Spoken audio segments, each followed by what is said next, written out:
श्रीमद् भागवत महापुराण 9वां स्कंद 18वां अध्याय ययाति चरित्र। श्री सुखदेव जी कहते हैं, परीक्षित, जैसे शरीरधारियों के 6 इंद्रियां होती है, वैसे ही नहुष के 6 पुत्र थे।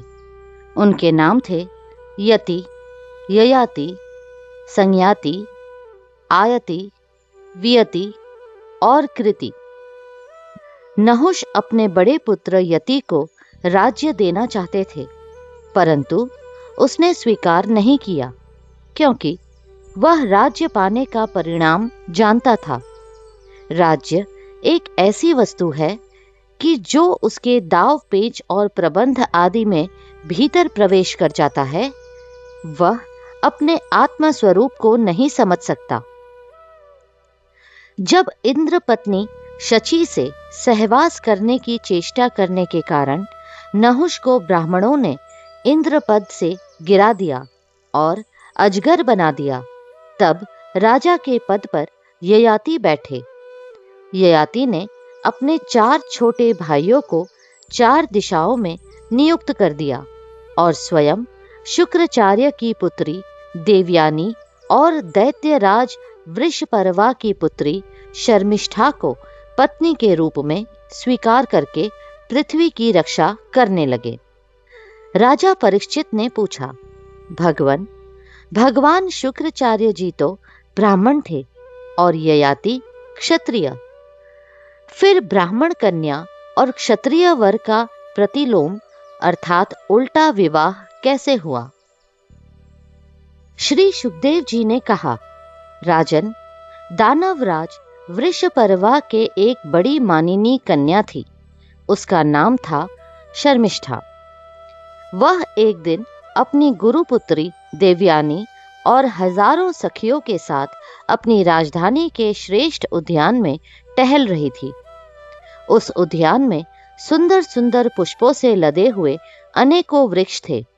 उसमें एक बड़ा ही सुंदर सरोवर था। सरोवर में कमल खिले हुए थे और उन पर बड़े ही मधुर स्वर से भंवरे गुंजर कर रहे थे। उसकी ध्वनि से सरोवर का तट गूंज रहा था।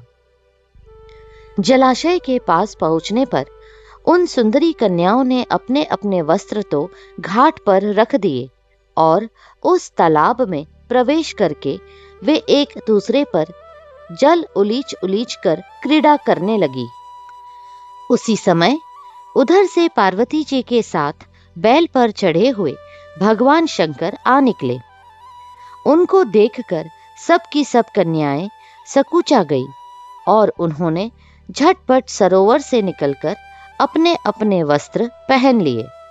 शीघ्रता के कारण शर्मिष्ठा ने अनजान में देवयानी के वस्त्र को अपना समझकर पहन लिया। इस पर देवयानी क्रोध के मारे आग बबूला हो गई। उसने कहा, अरे देखो तो सही, इस दासी ने कितना अनुचित काम कर डाला। राम राम, जैसे कुतिया यज्ञ का हविष्य उठा ले जाए, वैसे ही इसने मेरे वस्त्र पहन लिए हैं।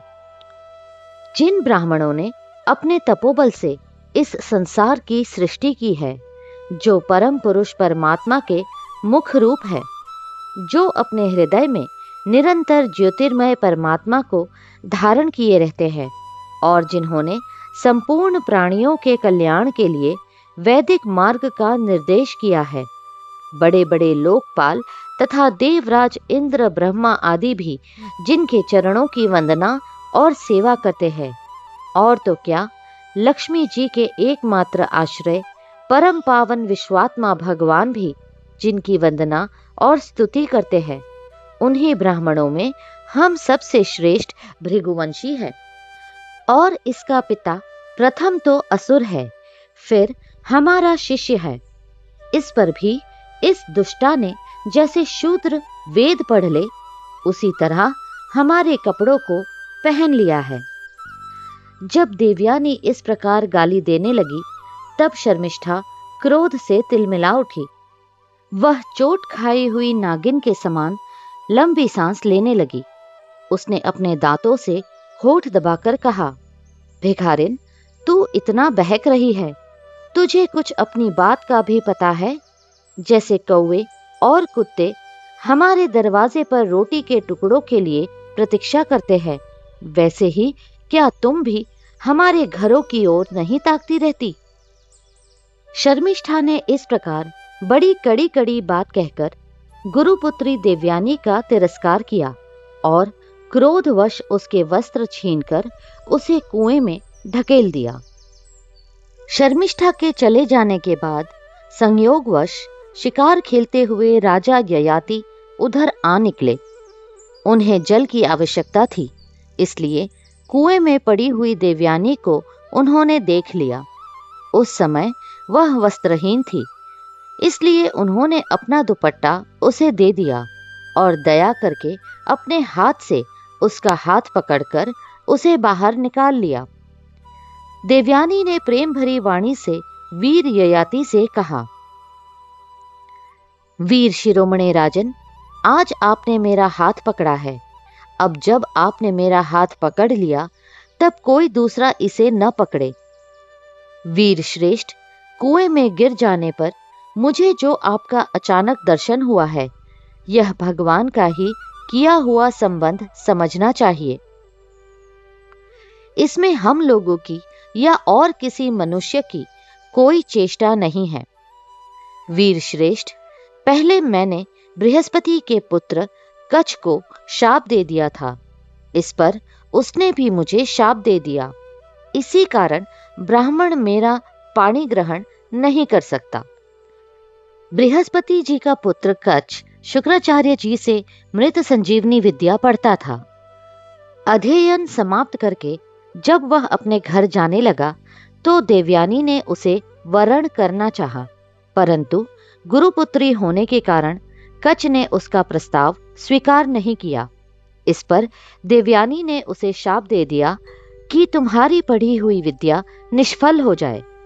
कच्छ ने भी उसे शाप दिया कि कोई भी ब्राह्मण तुम्हें पत्नी रूप में स्वीकार न करेगा। ययाति को शास्त्र प्रतिकूल होने के कारण यह संबंध अभीष्ट तो न था, परंतु उन्होंने देखा कि प्रारब्ध ने स्वयं ही मुझे यह उपहार दिया है और मेरा मन भी इसकी ओर खिंच रहा है, इसलिए ययाति ने उसकी बात मान ली। वीर राजा ययाति जब चले गए, तब देवयानी रोती पीटती अपने पिता शुक्राचार्य के पास पहुंची और शर्मिष्ठा ने जो कुछ किया था वह सब उन्हें कह सुनाया। शर्मिष्ठा के व्यवहार से भगवान शुक्राचार्य जी का भी मन उचट गया। वे पुरोहिताई की निंदा करने लगे। उन्होंने सोचा कि इसकी अपेक्षा तो खेत या बाजार में से कबूतर की तरह कुछ कुछ बीनकर खा लेना अच्छा है। अतः अपनी कन्या देवयानी को साथ लेकर वे नगर से निकल पड़े।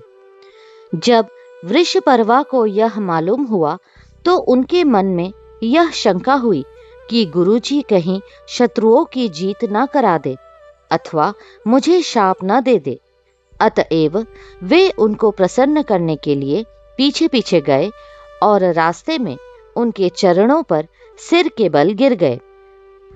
भगवान शुक्राचार्य जी का क्रोध तो आधे ही क्षण का था। उन्होंने वृषपर्वा से कहा, राजन, मैं अपनी पुत्री देवयानी को नहीं छोड़ सकता, इसलिए इसकी जो इच्छा हो तुम पूरी कर दो, फिर मुझे लौट चलने में कोई आपत्ति न होगी। जब वृषपर्वा ने ठीक है कहकर उनकी आज्ञा स्वीकार कर ली, तब देवयानी ने अपने मन की बात कही।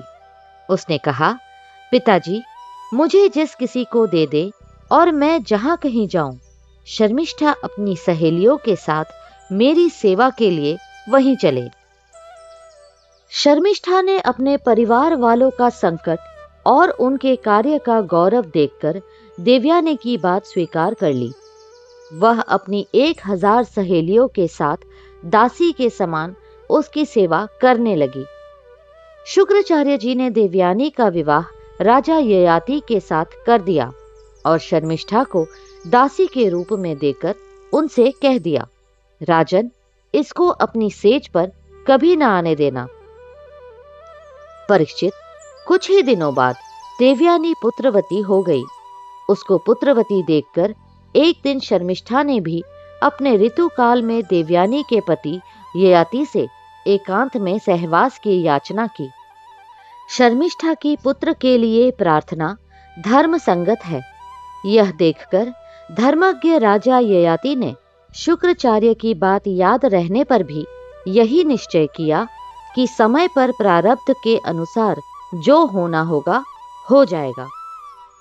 देवयानी के 2 पुत्र हुए, यदु और तरवसु, तथा वृषपर्वा की पुत्री शर्मिष्ठा के 3 पुत्र हुए, द्रुहयु, अनु और पुरु। जब मानिनी देवयानी को यह मालूम हुआ कि शर्मिष्ठा को भी मेरे पति के द्वारा ही गर्भ रहा था, तब वह क्रोध से बेसुध होकर अपने पिता के घर चली गई। कामी ययाति ने मीठी मीठी बातें, अनुनय विनय और चरण दबाने आदि के द्वारा देवयानी को मनाने की चेष्टा की। उसके पीछे पीछे वहां तक गए भी, परंतु मना न सके।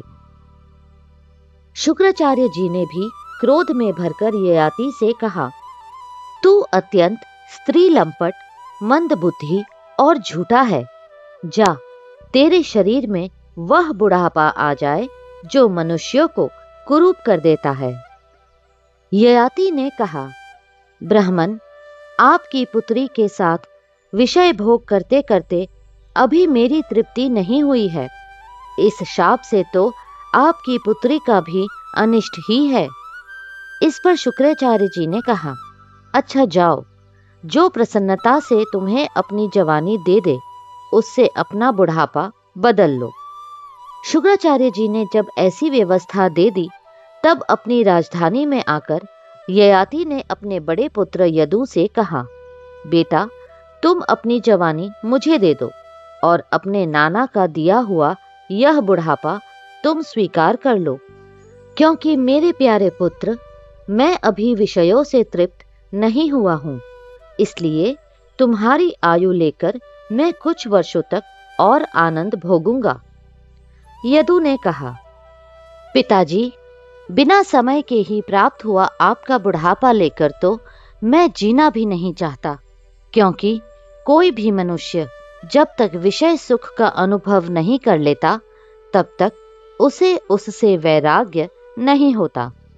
परीक्षित, इसी प्रकार तुर्वसु, द्रुहयु और अनु ने भी पिता की आज्ञा अस्वीकार कर दी। सच पूछो तो उन पुत्रों को धर्म का तत्व मालूम नहीं था। वे इस अनित्य शरीर को ही नित्य माने बैठे थे। अब ययाति ने अवस्था में सबसे छोटे किंतु गुणों में बड़े अपने पुत्र पुरु को बुलाकर पूछा और कहा, बेटा, अपने बड़े भाइयों के समान तुम्हें तो मेरी बात नहीं टालनी चाहिए। पुरु ने कहा, पिताजी, पिता की कृपा से मनुष्य को परम पद की प्राप्ति हो सकती है।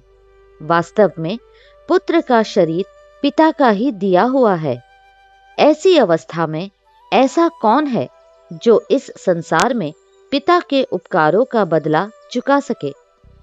उत्तम पुत्र तो वह है जो पिता के मन की बात बिना कहे ही कर दे।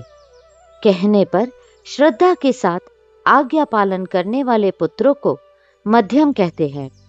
जो आज्ञा प्राप्त होने पर भी अश्रद्धा से उसका पालन करे वह अधम पुत्र है, और जो किसी प्रकार भी पिता की आज्ञा का पालन नहीं करता उसको तो पुत्र कहना ही भूल है।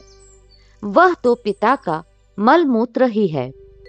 परीक्षित, इस प्रकार कहकर पुरु ने बड़े आनंद से अपने पिता का बुढ़ापा स्वीकार कर लिया। राजा ययाति भी उसकी जवानी लेकर पूर्ववत विषयों का सेवन करने लगे। वे सातों द्वीपों के एक छत्र सम्राट थे। पिता के समान भली भांति प्रजा का पालन करते थे। उनकी इंद्रियों में पूरी शक्ति थी और वे यथा अवसर यथा प्राप्त विषयों का यथेच्छ उपभोग करते थे। देवयानी उनकी प्रियतमा पत्नी थी। वह अपने प्रियतम ययाति को अपने मन, वाणी, शरीर और वस्तुओं के द्वारा दिन दिन और भी प्रसन्न करने लगी और एकांत में सुख देने लगी। राजा ययाति ने समस्त वेदों के प्रतिपाद्य सर्वदेव स्वरूप यज्ञ पुरुष भगवान श्री हरि का बहुत से बड़ी बड़ी दक्षिणा वाले यज्ञों से यजन किया।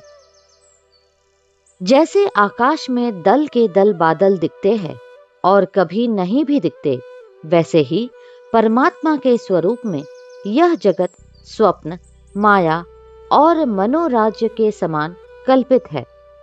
यह कभी अनेक नाम और रूपों के रूप में प्रतीत होता है और कभी नहीं भी। वे परमात्मा सबके हृदय में विराजमान है। उनका स्वरूप सूक्ष्म से भी सूक्ष्म है।